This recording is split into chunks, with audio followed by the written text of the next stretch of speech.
Hey, welcome back to God's and family. ഓർമ്മകളിൽ പൂക്കാലം വിരിയിച്ചുകൊണ്ട് വീണ്ടും ഒരു ഓണക്കാലം കടന്നുപോയി. 2025 എൻ്റെ ഓണാഘോഷത്തിലേക്കാണ് നിങ്ങളെ ഞാൻ കൂട്ടിക്കൊണ്ടു പോകുന്നത്. Welcome back to God's and family. ഈ അടുത്ത വർഷങ്ങളിലായി ഓണം കുട്ടികളോടൊപ്പം ആഘോഷിക്കാനുള്ള ഭാഗ്യം എനിക്ക് കിട്ടിയിട്ടുണ്ട്. ഇത്തവണയും അതുപോലെ തന്നെയാണ്. പക്ഷേ കേരളത്തിലെ കുട്ടികളല്ല എന്ന് മാത്രം, പുറത്തുള്ള കുട്ടികളുമായിട്ടാണ് ഇത്തവണത്തെ എൻ്റെ ഓണാഘോഷം. ഓണം എന്ന് പറയുമ്പോൾ തന്നെ പൂക്കളമാണല്ലോ ആദ്യം ഓടിയെത്തുന്നത്.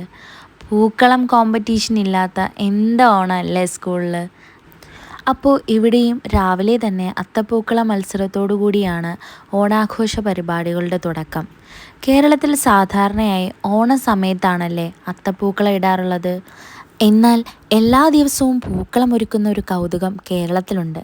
എവിടാണെന്നല്ലേ? കോഴിക്കോട് കടത്തനാട് രാജവംശത്തിൽപ്പെട്ട പുറമേരി ആയഞ്ചേരി കോവിലകത്തിൽ 365 ദിവസവും പൂക്കളം തീർക്കും.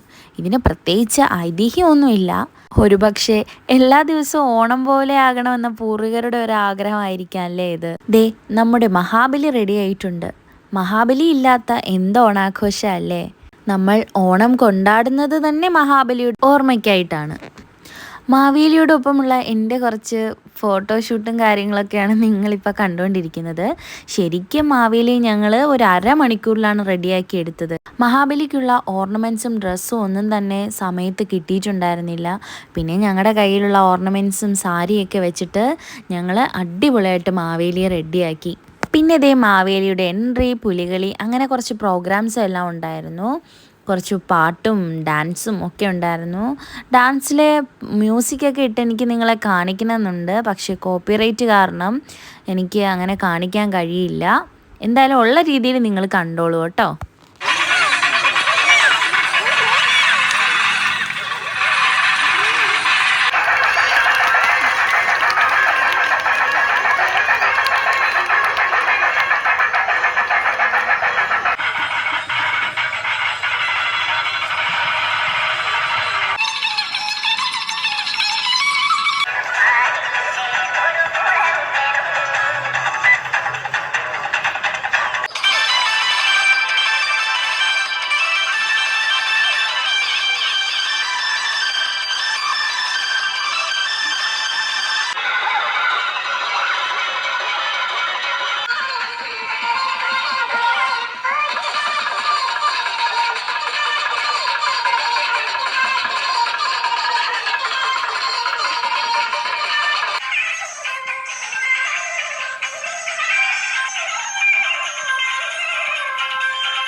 പിന്നെ നമ്മുടെ ഗസ്റ്റുകളൊത്ത് ഞങ്ങൾ ഫോട്ടോ എല്ലാം എടുത്തു.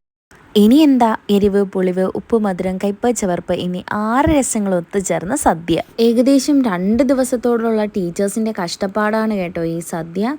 ദിനേശ് സാറിൻ്റെ നേതൃത്വത്തിലാണ് ഇത്രയും വലിയ സദ്യ ഒരുക്കിയിട്ടുള്ളത്. മാത്രമല്ല, സദ്യക്ക് മുമ്പ് ഇവിടെ വെജിറ്റബിൾ ബിരിയാണിയും കൂടി വിളമ്പാറുണ്ട് കേട്ടോ. അത് കഴിച്ചതിന് ശേഷമാണ് നമ്മുടെ സാദാ ചോറും കറികളും ഒക്കെ കഴിക്കുന്നത്. സദ്യയൊക്കെ കഴിച്ച സ്ഥിതിക്ക് ഇനിയൊരു വടംവലി മത്സരമാകാമല്ലേ. അപ്പോൾ നമ്മുടെ ലേഡീസ് സ്റ്റാഫും ജെൻസ് സ്റ്റാഫും തമ്മിലുള്ള വടംവലി മത്സരമാണിതായി നടന്നുകൊണ്ടിരിക്കുന്നത്. ശരിക്കും ഓണക്കളികളിലെ പ്രധാനമായിട്ടുള്ള ഈ വടംവലി കേരളത്തിന്റെ തനത് വിനോദകളിയേ അല്ല. ഉത്ഭവത്തെക്കുറിച്ച് പോലും അറിവില്ലാത്ത പുരാതനമായ ഒരു മത്സരമാണ്. എങ്കിലും നമ്മുടെ മനസ്സിൽ വടംവലി ഇല്ലാത്ത ഓണാഘോഷം ഉപ്പില്ലാത്ത കഞ്ഞി പോലെയാണ്. അപ്പോൾ ഇത്രയൊക്കെയുള്ളൂ. Love you and by.